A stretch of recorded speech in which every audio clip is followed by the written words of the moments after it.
There is a marketing mystery out along the interstate west of Milwaukee, Wisconsin. It's an old, undersized billboard. It looks like it was put up by some do-it-yourselfer. And in faded yellow and black, it simply says, Sales and Marketing Tip of the Week, and a phone number. That's it. No brand name, no website, no indication whatsoever of what's waiting on the other end of the phone. As a content marketer, this enigma has been driving me crazy, and I am not the only one. It stands out so well because it is so different. It looks like someone hit Microsoft Word, typed out a few sentences, and hit print to a billboard. It's not a normal sign. So with the help of our old pal Kyle Brown, we are finally going to solve this mystery. And when we call that number up there on the billboard, we are going to get so much more than a sales and marketing tip of the week. We'll find a portal back in time to a different era of marketing, and a self-proclaimed ideas man who's giving them away for free. I'm Dusty Weiss from PodCamp Media. This is Lead Balloon, a podcast about irresistible tales from the worlds of PR, marketing, and branding, told by the well-meaning communications professionals who live them.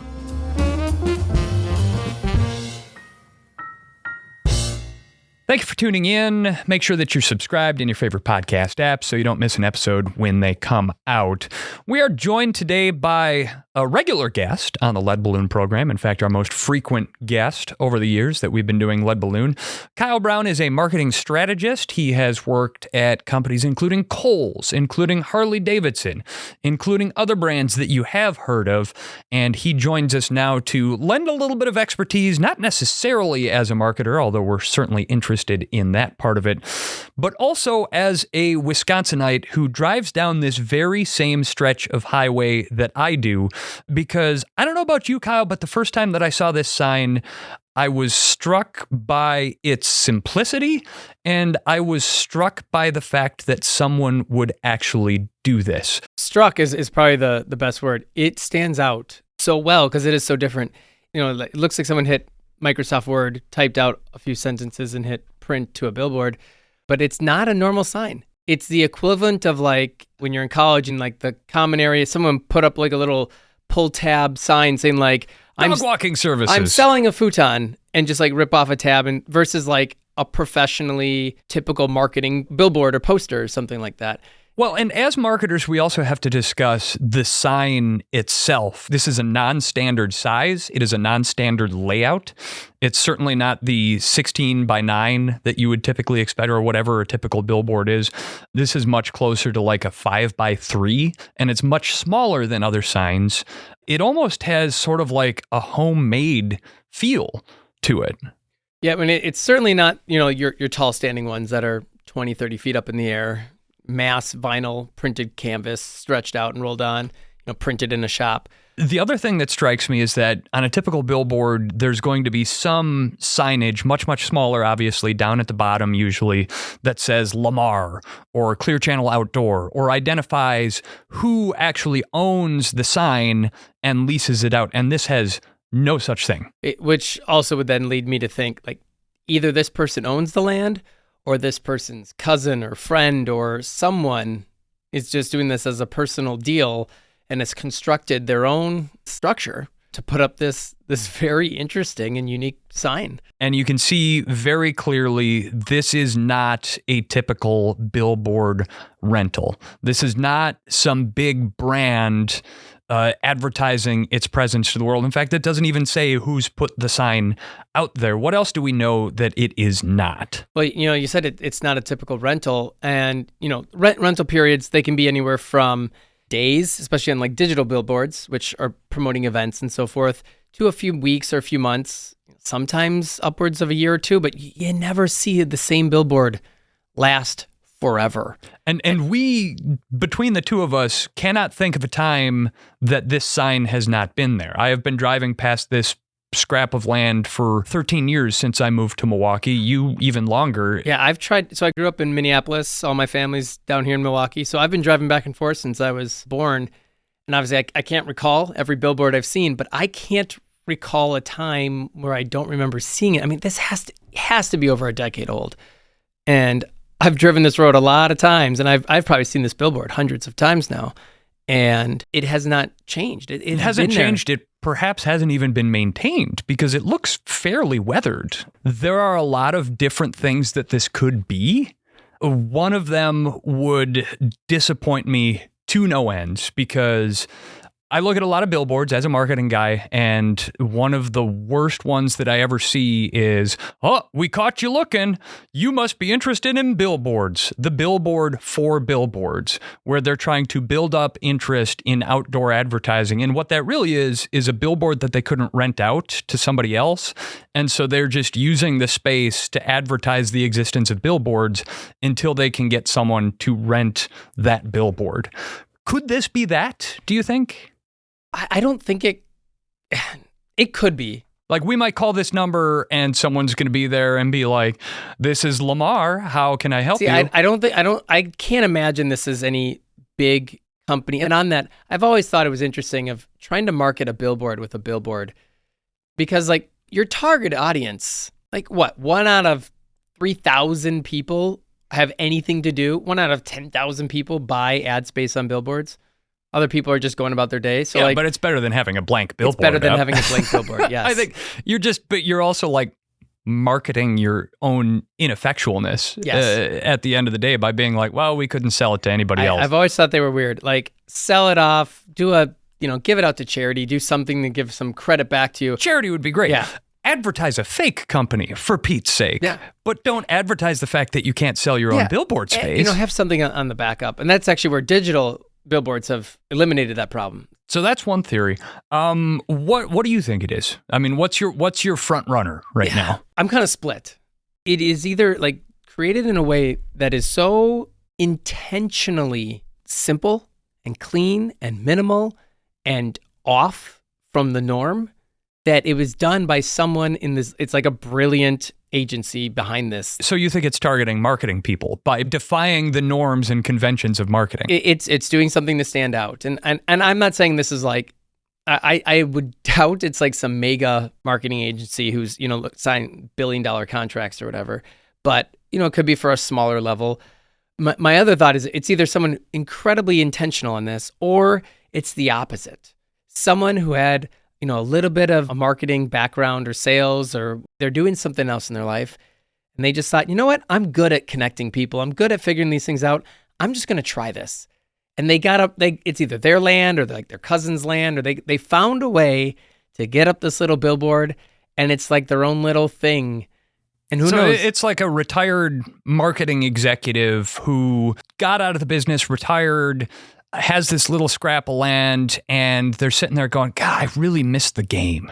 Even if it's just the local propane sales company, I want to get in their ear and offer them a few tips to help them get on their way. Yeah, this is not, I shouldn't say it's not. I can't imagine this is designed, when the chief marketing officer driving down the interstate and they see this and like, oh, thank God. Right, they're not getting Coca-Cola. Yeah, like I haven't had a good idea in weeks. This is brilliant. I'm saved, and I'm gonna go call this number. Quickly, let me write this down or text it real quick while I'm driving by at 80 miles an hour. Yeah, it's gonna be like the independent contractor, the plumber, the air conditioner repair guy, or the small restaurant, or like some small person. Like, hey, this is great. Like, I need some ideas. Like, let's just see what it is. And maybe it's something that sparks up a little bit of business for whoever is coming up with this. I would love if this is just some small shop or person just kind of helping people out. I think it's a fun story. I would love that too. I'd love to meet the former advertising executive who's just giving away this top-notch, world-class consulting advice for free. I think just as likely as it being that, it could also be someone who styles themselves as an expert in marketing, but hasn't really worked in the space and is maybe just an ideas person who's just offering it up for free. The value of that could still be good. Someone who's always been told like, oh, you always have such great ideas. You're so creative. And they're like, yeah, I have great ideas. I'm going to creative. put up a sign. I should charge for this, Yeah. And again, this is where it's so unique. To your notion that this might be some sort of lead generation opportunity, right? Maybe there's a small marketing agency or an independent consultant out there west of Sullivan, Wisconsin, who's trying to get people to call so they get their number and they can send them marketing text messages or something like that. And I think that that's a possibility here. If that is the case, I will be very interested to hear how effective, if at all, it has been. Because I have always been kind of a doubter when it comes to outdoor advertising. I think it can work as sort of like a brand presence reinforcer, but as far as like instant lead gen goes, like people are driving cars. Who's got time to write down a phone number while they're driving, particularly one that is not easy to remember? And so if this is a lead generation opportunity, I want to know how many leads they've gotten from it. You and I travel down that road when we're going from A to B. But for the community that lives around here, this is your daily traffic, your daily commute. You know, you live in one town and you work in the next town over, you go by that billboard every day. So, maybe if this is a local thing, you've seen that billboard every day and you're thinking, so maybe you're picking it up, but they're just offering free tips of the week, which have there been 800 tips generated over the 10 plus years? Your tip of the week. Have you ever thought about periodicals? Yeah. There you go. Like, what are these tips? Like, what are we going to get from this? I would love if there was a tip that existed before like the concept of social media marketing. Like if it was just that old, it would just be a time capsule of the marketing and communications. I think maybe the most disappointing thing that you could hear would just be like we're sorry. This number is no longer in service. Like, oh. That's where we just throw out the tape. That would probably confirm our theory of this is just someone who had an idea and had some fun. All right. Well, I think those are all the theories. I can't think of anything else that it would be. I think we've got one thing left to do here, Kyle. Make a call. Let's find out what we've got here. So if this is lead gen, I am going to be sacrificing my number to whatever sorts of spam texts I can expect to get. But let's go 262581880. Here we go. The number you have reached is not in service. This is a recording. Oh, that can't be all. Should we try it again? Try it again. Did I get the number wrong? But we didn't have the wrong number. Imagine then our crushing disappointment when we confirmed that the number was no longer in service. Come on. We had such high hopes, and I was sure that there was a story there. So we decided to try Plan B. If we could pinpoint the exact location of the sign on Google Street View, we could then use GIS tax records to find out the landowner's name, try to hunt down their phone number, and ask them whose sign it was. This would be even funnier if it doesn't show up in the middle of summer because of foliage. There it is. Got it. This is what it must feel like to be Sherlock Holmes. I'm telling you, we are gonna solve this bastard. Kyle even managed to track down the original permit to put up the sign, which was issued in 1996, but didn't feature the marketing tip of the week language. But then Kyle had to take off. I gotta run. Yeah. I'll let you know what I find. Thanks for doing it. Which was a shame, really, because just a few minutes later, I found a phone number for the 82-year-old landowner, Patricia Hoffman, and pay dirt. Hello? I host a podcast, and I have a question about a billboard that I believe is on Ms. Hoffman's property. Yeah, that's actually my billboard. Then you're the person that I need to be talking to. And while our hopes of hearing a 20-year-old marketing message were sorely misplaced, what we got instead was an even better time capsule of the pre-internet marketing era, an independent, self-styled marketing consultant by the name of Ken Hoffman. My conversation with Ken, where we learn all of the answers to this billboard mystery, coming up after the break.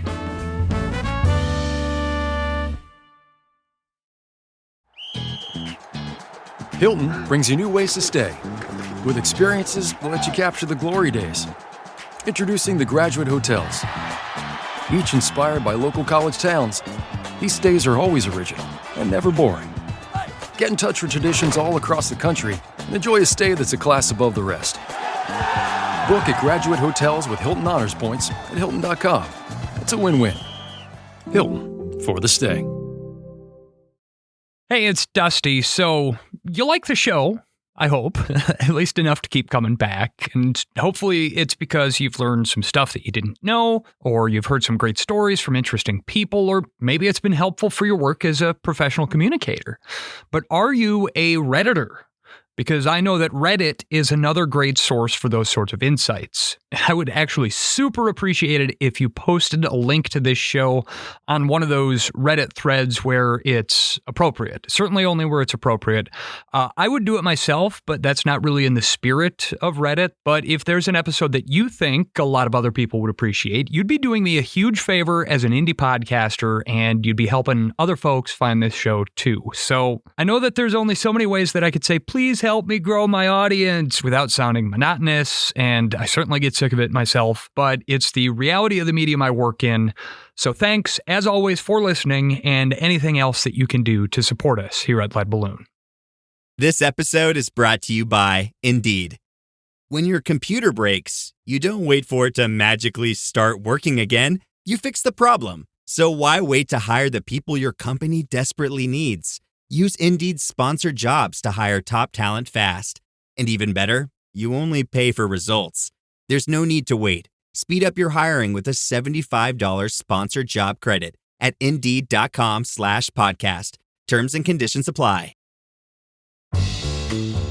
This is Lead Balloon, and I'm Dusty Weiss. After years of wondering about the decrepit sales and marketing tip of the week billboard west of Milwaukee, I was knocking on the door of my big answer. Thanks to Jefferson County, Wisconsin GIS, I had the property owner's name, Patricia Hoffman. Thanks to a little Google foo, I had a phone number. And I was about to learn that behind that little sign was a big character. Hello? Hi, is Patricia Hoffman there? Who's calling? My name is Dusty, and I host a podcast, and I have a question about a billboard that's along the interstate that I believe is on Ms. Hoffman's property. Yeah, that's actually my billboard. Oh, that's your billboard? Yeah. Oh, I mean, I'm in charge of it anyway. That's wild. That's perfect. Then you're the person that I need to be talking to. I had to find out who put the billboard up and why. Yeah, this is catching you off guard. No, it's just it's funny. Sounds like you got the same sickness as I got. You're like, once you want to know something, you like really you got to scratch the do itch. the research and dig for it. It's not really a short story, but and that is how I met Ken Hoffman, one of Patricia's sons and a self-taught marketing and copywriting consultant, jazz saxophonist, and Qigong energy and meditation practitioner. And the story of his sales and marketing tip of the week billboard went deeper and further back than I could even have imagined. In fact, for reasons that we would come to understand later, he couldn't figure out why I was even asking about it. we put the billboard up like many years ago for our tree business is what happened. It was selling trees, which were on the property here. We got like an 80-acre tree farm. My dad and my brother put it up. They built it because I'm more the idea guy. I'm not the builder type guy. So I had the idea that there's a lot of traffic going by there. If we could put it up, it's basically free advertising. It was not easy to get that sign put up there because it's considered a non-conforming sign. And I think now I'm pretty sure you cannot put up a new sign on the interstate. But I knew that someday that would be a valuable asset. That was one time where I was like, we need to do this. Let's get this done. So the billboard was basically going to a pre-recorded phone message a la Dan Kennedy. I don't know if you know that name if you're in marketing. Oh, yeah. I followed him for many years. Been to a bunch of his seminars, too, when he was still doing them. So that's what happened, and the business did really well because of that. But that business went defunct, and so the billboard was just sitting there, and I'm like, how can I use this to make some money? I think it might have been actually a Dan Kennedy. That's where I got the idea from, was many years ago before the internet and before all this stuff. It was like the idea of running classified ads with a phone number and offering a free report. So it was kind of a tweak on that idea. So my buddy and I, Kyle, we had all of these theories, and one of my theories was that, yeah, it was someone in the marketing space who wanted to use it as like a lead generation opportunity where they put it up there, and then people who are interested in it will call the number, they'll get the tip of the week, and then they're into your marketing pipeline, and you can talk to them about, hey, you know, I'm a copywriter. Were you running like an independent marketing agency kind of a thing? Where were you based? And what's your background in marketing? Well, I actually, it wasn't really an agency. It was more like I started out calling myself a copywriter and then very quickly switched to being a marketing consultant just for positioning. Yeah, I've kind of got a strange story, but I'm a jazz saxophonist, and that's why I got into marketing. You know what? That makes more sense than you think. I know so many musicians who have gotten into marketing because of the creative outlet and the similarities, the parallels between music and marketing. That is a story as old as time, Ken.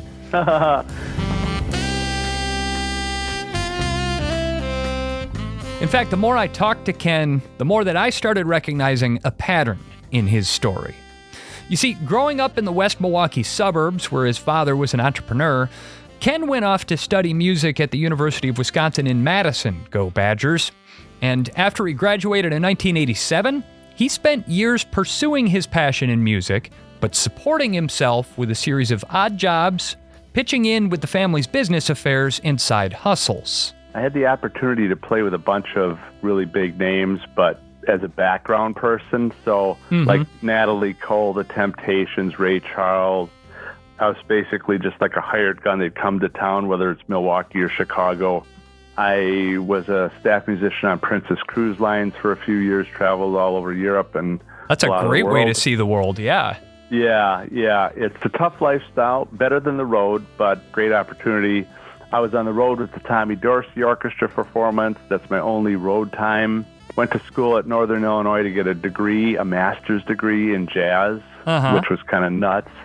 Tried to do the college teaching thing, massive competition. So I did real estate for a couple of years. I taught private music lessons. I drifted out of the music, and my brother got a set of Jay Abraham tapes. I just thought it was the coolest thing I ever heard in my life, to hear the concepts and the ideas about marketing. It just blew my mind. I don't know, I guess I found Dan Kennedy, who I loved even more because of creativity and stuff like that. And so I thought, oh, copywriting, that sounds really cool. So I went to a bunch of seminars of Dan's in Arizona, like his copywriting seminar. And then later I did like Google pay-per-click ads. You know, I've always been a little bit of a hack with it. I haven't really, because I was trying to do the music too, I didn't like pursue it full time. I mean, I didn't give it like a full-time effort. Ken had his first big break as an independent copywriter when he took out an ad in the Milwaukee Chamber of Commerce newsletter and ended up supplementing his income as a marketing consultant for a handful of small businesses in the area. But when the family tree farm stopped doing business, he came back to that billboard along the interstate and found himself wondering if that couldn't be leveraged to stoke his consulting business as well. But the results were underwhelming. When I had that up there about the marketing tip of the week, I think I maybe got a half a dozen calls. It was not a really big response. Yeah. But the bigger issue was that I was getting response from people that were basically salespeople. So that message resonated with salespeople more than the small business owners. That's the thing. Trying to do a billboard with direct response marketing is not an easy thing to do, because especially when it's such a tiny board. A tiny board and along the interstate where people are flying by at 70 miles an hour and might not have a chance to write down a number. Yeah. And so that was the thing. And you probably didn't see, but there was a period of time when I actually, more recently, when the sign had a website on it. And I think it was boostprofits.net. And I thought that was a nice short thing. And I think I got like nothing from that. Like, no kidding. Like zero. Yeah. I had a pretty simple, especially for a state, lead capture page. But I remembered like basically getting zip. And I was really flabbergasted. I thought I got people requesting the free report on the tip of the day thing. But when I did this simple website, and ironically, when we had the tree business, there was a website on there. Like after we did the phone number, I think my brother had the idea to put a website up there. It totally went crazy. It slayed. Yeah. I mean, it's like we had all the business we could possibly handle from that. Because when it worked 20, maybe 25 years ago. And so things were a bit different. People, they weren't quite as frantic, let's say, as they are now. And what I've learned from it is that, me trying to do business to business type of a thing is just way too narrow. Even if the billboard is free, it doesn't work. And part of it is, I think you're right, two people driving faster and faster and having less attention span. I've talked to the world's famous Gary Benzavinga. I'm not sure if you're familiar with him. Okay, yeah. He's just like top of the A-list copywriters. But I had a conversation with him, and he said, you'd be better off renting the billboard than trying to put something up there, because it's a pretty hard direct response medium. Well, it's a very, very niche thing, right? And it's the kind of thing where your message is going to maybe apply to 1 out of every 1,000 people that drive past it out there. I'm just ballparking figures here. It's just a numbers game at the end of the day. Yeah. And the numbers it took me a while to kind of get that into my head about I'm a creative guy, but it's like the other half, knowing the numbers part, it's just as important. It's not an easy thing to try to bring something that most people don't understand, like direct marketing. It's a little bit of an uphill battle, with small business owners, or at least it felt that way to me. It may be different today, probably would be today, because of the internet. Everybody kind of has a better idea about testing and basing advertising on results and response rather than just like sort of brand awareness and stuff like that. You really are just a self-funded creative polymath who's just kind of dabbled in a little bit of everything over the course of his career and is still just kind of improvising, still just doing jazz all these years later. Yeah, I'd never been called that before, the polymath thing, but I think the shoe fits, right? The number one thing for me is creativity. And the way that my mind works is I never have a problem with coming up with new ideas. That's like a non-issue. It's more of the implementation and the follow through. Yeah. In fact, the other day, my teacher said, Ken, you are an empath. And I've been told that many, many times as far as like intuition and creativity and deeply internal. And it's taken me quite a long time to fully appreciate what that means and how to use it. And channeled correctly, it can be a superpower. It really can. But to be endlessly curious is to also be endlessly distracted, at least in my experience. Yeah, I would say that's my greatest challenge, is the distraction. That is absolutely true. But as much common ground as we discovered as endlessly curious polymaths, Ken and I kept coming back to one key disconnect. The very reason for us having a conversation, that weather-beaten sales and marketing tip of the week billboard along I-94 west of Sullivan, Ken put that up more than 20 years ago. And in the years since then, it was covered over by newer iterations, and then he eventually started renting the billboard out to other small businesses, which covered it up with their messages. And then he just kind of moved on and forgot all about it. It's so weird about a billboard that's been basically dormant for, it's been nothing up there probably the last 5 years, I want to say. Mm-hmm. So that phone number that the billboard links to, that doesn't even connect to anything? That's just out of service now? I think so, because I think that was a voicemail number. And after that, there was a website on there, and then there was the Boost Profits. And I mean, it's hard for me to comprehend this, because from what you're telling me, it sounds like a layer of the sign maybe came off. Did it look like yellow plastic? Yeah, with like black? Yellow plastic with black letters. Yeah. And so whatever was wrapped around it came off. Yeah. There was a sign. Well, there's two different sides of the sign too. Through the years after that, we rented it to other people, like the Pottery Place in Lake Mills. And so I'm like trying to rent it again, but I never like make the calls. It's like one of many projects. Right, you got a long to-do list, yeah. Exactly. I might have to look into getting that phone number back. I mean, somebody's still calling it. It's me. So ultimately, while our theory that the sales and marketing tip of the week billboard on I-94 was some wildcat marketing strategist lead generation honeypot was not far from the mark, it turned out to be so much more than that. A time capsule from a marketing era before pay-per-click and SEO and email marketing. The marketing gurus of this era didn't run LinkedIn profiles or Substacks or TikTok accounts. They sold cassette tapes and ran classified ads for paid seminars. And anyone who was so inclined could slap up a billboard and try to get in on that action. So like a dinosaur skeleton buried in the ground, this relic sat there for years under layers of vinyl until the elements laid it bare again along the interstate to pique our curiosity and prompt us to dig in. And while he may have forgotten all about that billboard, it's probably because Ken Hoffman has moved on to other interests. His latest professional pursuit is attractingcoachingclients.com, where he offers to coach aspiring business coaches. He looks after his mom and their property, of course, is looking to play out again as a musician, and has taken a strong interest in the Chinese energy and meditation practice, Qigong. One thing that hasn't changed, though, while his interests have evolved, Ken Hoffman is still, let's say, professionally ambiguous. I turned 60 last year, and I'm at a point where I want to be doing the marketing again, I want to be doing the music again, and I want to be doing the Qigong. So I've got a large task. But essentially, my nature has always been to be more interested in ideas and concepts. I've always been such an introvert. And ironically, to be a great copywriter, it's all about putting yourself in the shoes. And I've been able to do that pretty well when it's on paper, but it's taken me a long time to be able to do that in real life with real people.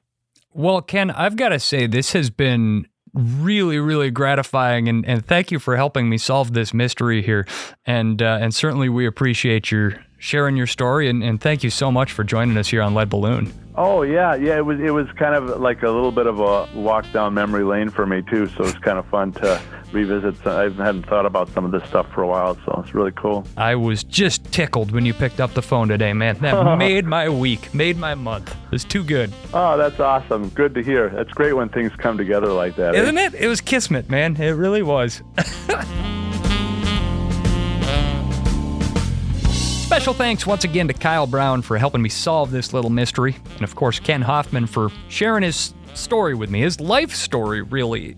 You might be wondering, how long did it take you to track this guy down and convince him to talk to you like that? And I'm going to shoot straight. While we normally put a lot of prep into this show, doing research, reaching out to potential guests, pre-screening them, we did this one in a day.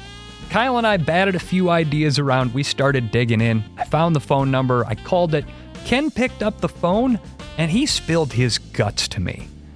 I guess it's a superpower that I've had since my days as a news reporter to get people to just open up like that to me.